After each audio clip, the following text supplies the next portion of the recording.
ঘরে ছোট রানী এলো পদ্মাবতী, রানী পদ্মাবতী। রাজার আরো 6টি রানীর ছিল না সন্তান, পদ্মাবতীর কোলালোতে মিলল সমাধান। বছর যেতে জন্ম নিল 7 ছেলে 1 মেয়ে, হয় খুশির আকাশ হঠাৎ কালো মেঘে গেল ছেয়ে। হিংসেতে যায় জ্বলে পুড়ে বাকি 6টি রানী, যুক্তি করে ঘটায় ওরা 7 কুমারের হানি।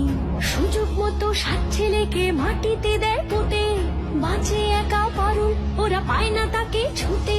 ধাইমা বাজায় সেই মেয়েকে বড় করে তোলে, 7 ভাইকে পায় যে পারুল 7টে চাপা ফুলে। এত কিছুর পরেও রাজার বিপদ যে কাটে না, সূর্য নগরে সুখের সূর্য আর ওঠে না। হিংসা বিবাদ বিচ্ছেদ আর প্রেমের কাহিনীতে পারুল বোন কি পারবে 7 ভাই চম্পাকে জাগাতে?